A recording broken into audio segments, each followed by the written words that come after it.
Y nosotros cambiamos de tema, revisamos las noticias internacionales. ¿Qué está pasando en el mundo el día de hoy? Se lo vamos a preguntar a Alicia Contreras, la editora del área, quien ya está acá en Hoy es Noticia. ¿Cómo estás, Alicia? Bien, ¿y tú, Ivo? Muy bien también. Vamos a partir en Estados Unidos con este choque entre un avión de American Airlines y un helicóptero militar que ocurrió anoche cerca de las 9 de la noche en Washington. Ahí chocan estas dos aeronaves, todavía no se sabe las causas. Ambos pilotos tenían una vasta experiencia y ya se confirmó que no hay ningún sobreviviente. 64 personas iban en este avión que iba a aterrizar en el aeropuerto Ronald Reagan en Washington, 60 pasajeros, 4 tripulantes, mientras que en este avión militar, ahí vemos el momento exacto en que ambas naves colisionan, viajaban 3 soldados. Era un avión Black Hawk que estaba haciendo un vuelo rutinario.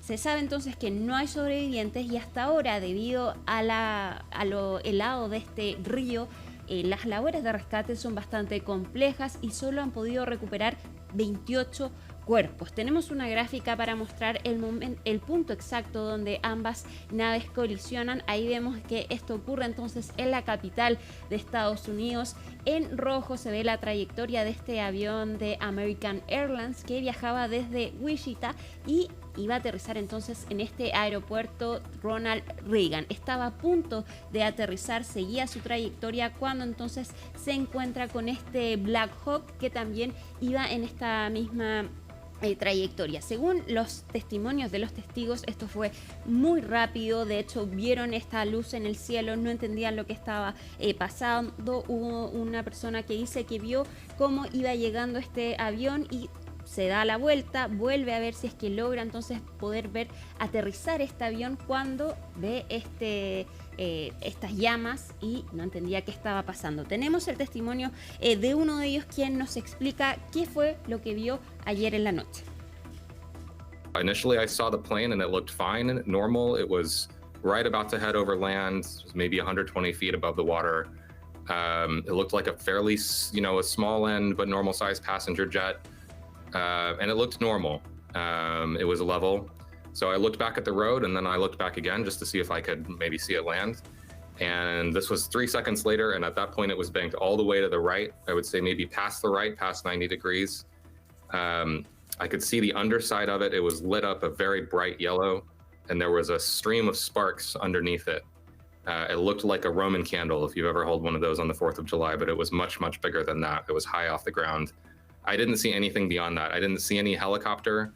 It's a very, very dark night out tonight, so anything that's not illuminated, you can't really see. So I didn't see the other aircraft, but I saw the plane banking at an angle that a plane shouldn't bank, and I saw sparks flying.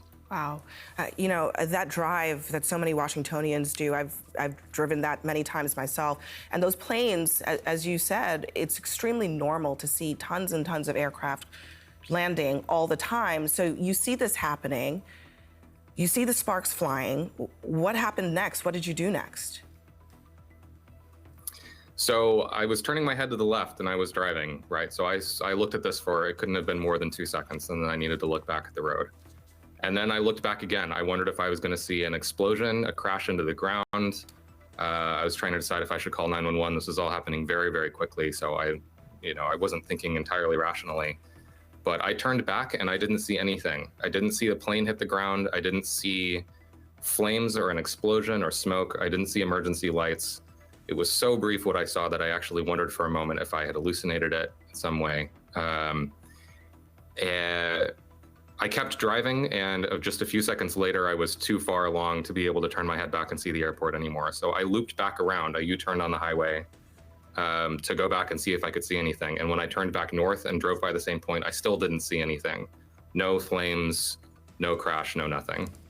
Fue todo muy rápido y claro, él dice que no vio en ningún momento cuando cayó esta aeronave porque chocaron a muy baja altura, a 100 metros de altura choca este avión con este helicóptero, ahí lo vemos en las imágenes, y se hizo complejo las labores de rescate porque era de noche, estaba completamente oscuro y además este río en el cual caen ambas naves está completamente gélido, entonces fue difícil para los buzos poder dar con alguno de los cadáveres. 300 personas llegaron al lugar. Y 12 horas después, ya hoy en la mañana, hubo una conferencia de prensa donde aún no se conocen las causas de este accidente, pero donde confirmaron que no hay sobrevivientes. Escuchamos lo que dijeron las autoridades. Despite all those efforts, we are now at a point where we are switching from a rescue operation to a recovery operation. At this point, we don't believe there are any survivors from this accident. En total, entonces, 67 muertos, 64 que iban en este avión de American Airlines y 3 soldados que iban en este Black Hawk, este avión, entonces este helicóptero militar. Hay audios de la torre de control en el que se escucha cómo le avisan a este helicóptero si es que vio a este avión y no tienen más respuesta. Rápidamente ocurre el choque. También, según una fuente, el controlador de esta torre de control estaba haciendo la labor de 2 personas. Entonces hay dudas respecto de qué pasó en ese momento en la torre de control. Donald Trump hoy dio una conferencia de prensa respecto de este accidente a eso del mediodía en Washington, y si bien parte esta conferencia de prensa con 1 minuto de silencio, después se vuelve polémica esta conferencia que da el presidente de Estados Unidos, porque sin ninguna prueba él acusa a las políticas de Joe Biden y de Barack Obama, estos programas de inclusión y diversidad en los servicios públicos, que habrían sido los causantes de este accidente. Él insinúa entonces que los trabajadores que completan esta cuota de inclusión podrían haber estado en la torre de control y haber hecho un mal trabajo. No tiene ninguna prueba y los periodistas rápidamente le preguntan por esto y sigue insistiendo en lo mismo, y en un momento dice, bueno, es que tengo sentido común y es por eso que apunto a esto. Revisemos lo que dijo. I do want to point out that various articles that appeared prior to my entering office, and here's one.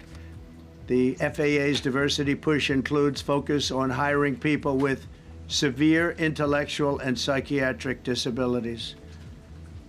That is amazing. And then it says FAA says people with severe disabilities are most underrepresented segment of the workforce, and they want them in, and they want them, they can be air traffic controllers. I don't think so. This was in January 14th, so that was a week before I entered office. They put a big push to put diversity into the FAA's program. Sin ninguna prueba, entonces Donald Trump hace esta grave acusación.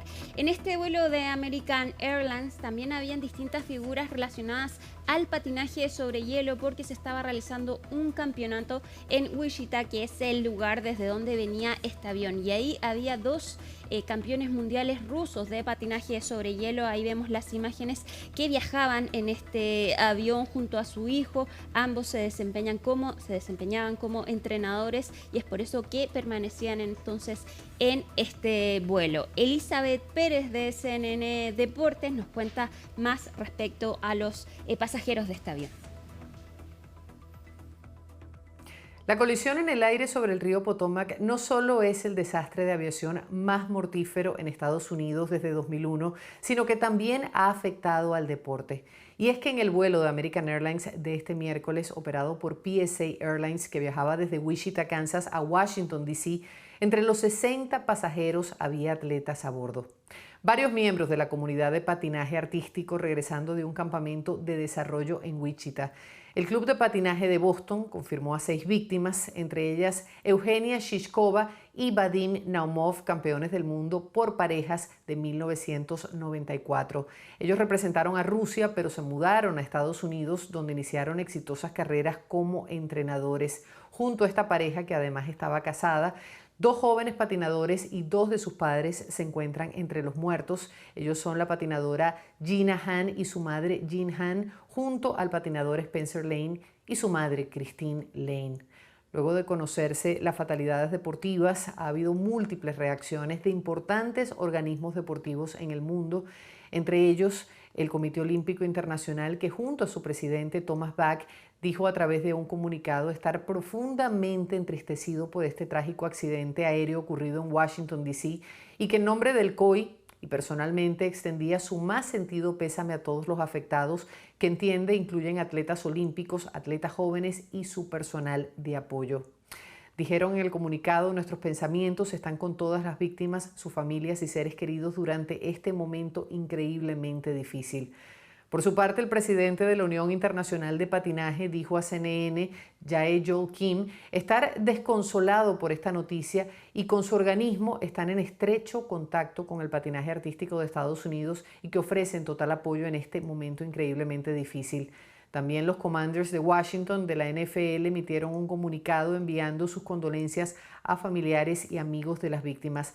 Hay que destacar que el Campeonato Europeo de Patinaje Artístico, que se celebrará el domingo en Tallinn, Estonia, así como la Unión Internacional de Patinaje, pues han acordado, esto lo dijeron a CNN a través de su presidente, que van a rendir un homenaje guardando un momento de silencio antes del inicio de la competición. Sin dudas, esta tragedia tendrá un profundo impacto también en el Campeonato Mundial de Patinaje Artístico que se va a celebrar en marzo en Boston. Es todo de mi parte, desde Miami. Soy Elizabeth Pérez. El espacio aéreo de Washington es, dicen los expertos, el espacio más seguro del mundo, y es por eso que el aeropuerto Ronald Reagan reanudó sus operaciones a eso de las 11 de la mañana. Las autoridades insisten en que es seguro volar, que estos accidentes efectivamente no son usuales en Estados Unidos, que están averiguando las causas y prometen entregarlas en menos de 30 días, y es por eso entonces que ya se están reanudando las operaciones en este aeropuerto. Tenemos las declaraciones del ministro de Transporte respecto de este hecho, que, ojo, es recién su segundo día en el cargo y tiene que enfrentar este hecho. Escuchemos.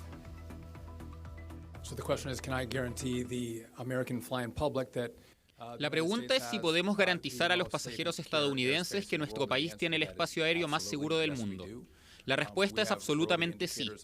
Tenemos indicadores tempranos de lo que sucedió aquí y les puedo decir con total confianza que tenemos el espacio aéreo más seguro del mundo.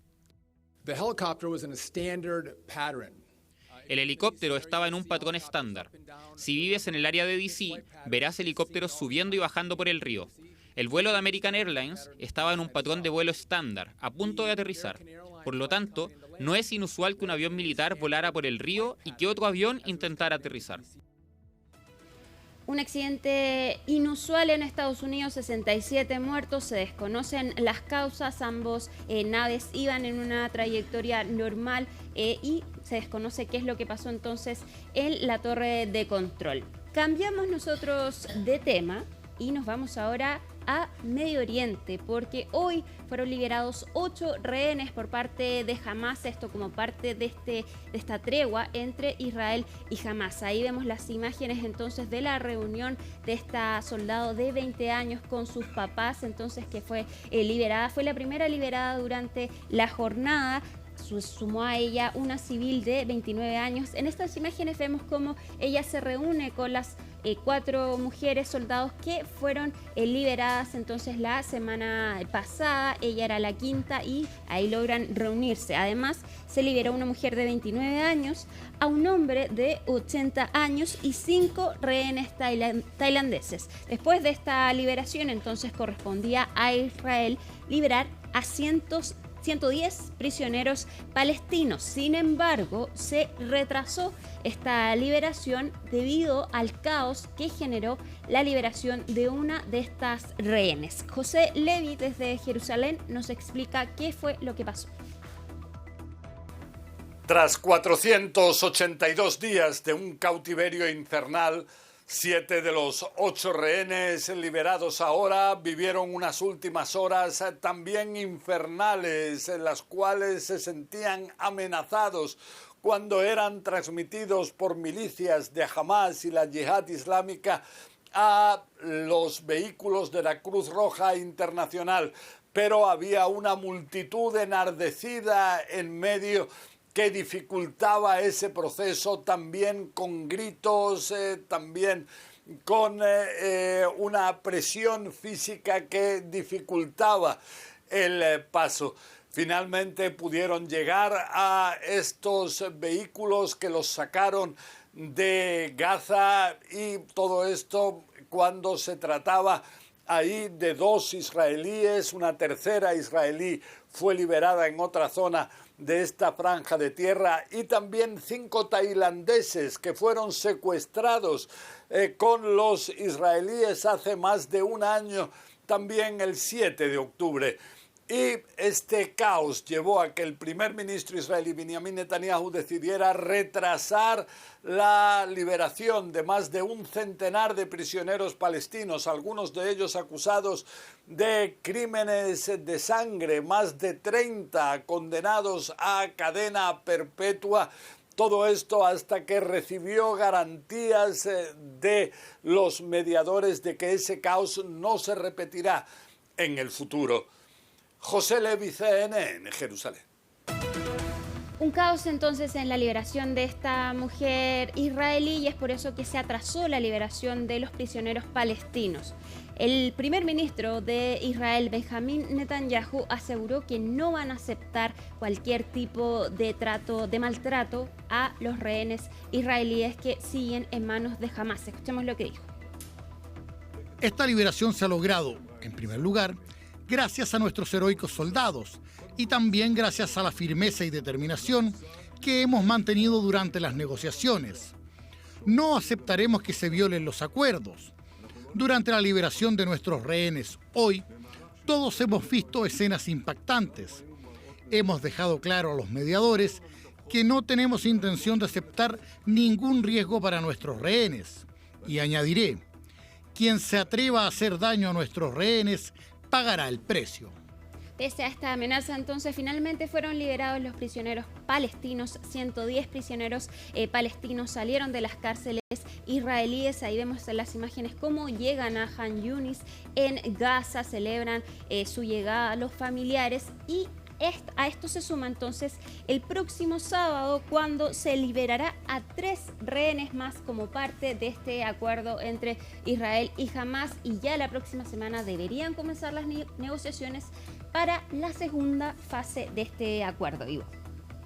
Así es. Bueno, son buenas noticias, van de a poco, lentamente, pero se avanza en la liberación de los rehenes ahí en Medio Oriente. Alicia Contreras, muchísimas gracias por este reporte internacional. Nos vemos. Nos vemos. Y nosotros nos vamos a una pausa acá en Hoy es Noticia. Lo hacemos revisando imágenes del litoral central de la región de Valparaíso, el Quisco. 17 grados a esta hora. Vamos y volvemos.